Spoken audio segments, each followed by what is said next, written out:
নজর রাখবো পরের খবরে। জামিনের জন্য আলাদা আইনের সুপ্রিম প্রস্তাব বাতিল। কেন্দ্রের ভারতীয় ন্যায় সুরক্ষা সংহিতার জামিন সম্পর্কিত ব্যবস্থা যথেষ্ট। সুপ্রিম প্রস্তাব বাতিল করে আদালত। হলফনামা কেন্দ্রীয় স্বরাষ্ট্র মন্ত্রকের। গ্রেট ব্রিটেনের আইনের তুলনা সহ সংশোধনীর সুপারিশ করে আদালত। আরো বিস্তারিত জানাবেন, আমাদের সঙ্গে টেলিফোন লাইনে রয়েছেন আমাদের প্রতিনিধি পল্লব চট্টোপাধ্যায়। পল্লব দা।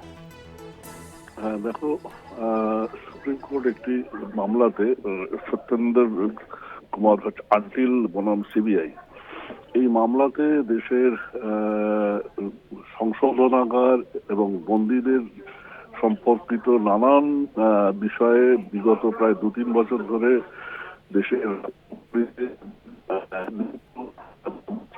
সুপারিশ তোমার তোমার দিয়ে আসছে।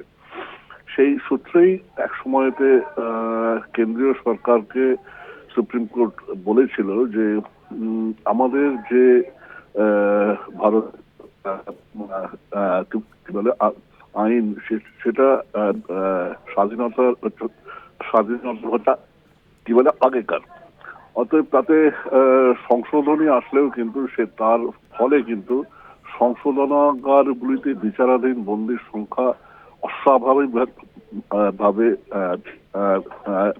বেড়ে যাচ্ছে। এই বেড়ে যাওয়ার রুখতেই কিন্তু সুপারিশটা ছিল যে আমাদের যে জামিন সংক্রান্ত আইন আছে সেটা আরো সরল করা দরকার। সেই মতো একটা আলাদা জামিন আইন বানানো যায় কিনা সেটা এই দিয়েছিল সুপারিশ। কিন্তু কেন্দ্রীয় সরকার জানিয়ে দিল যে ভারতীয়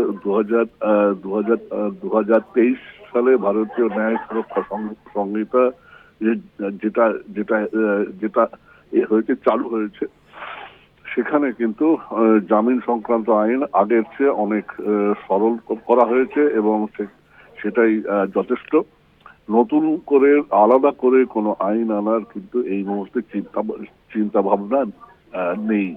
এইটা কেন্দ্র কিন্তু সুপ্রিম কোর্টকে হলফনামা মারফত জানিয়ে দিয়েছে। হ্যাঁ, বলুন। ধন্যবাদ। কথা বললাম প্রতিনিধি পল্লব চট্টোপাধ্যায়ের সঙ্গে।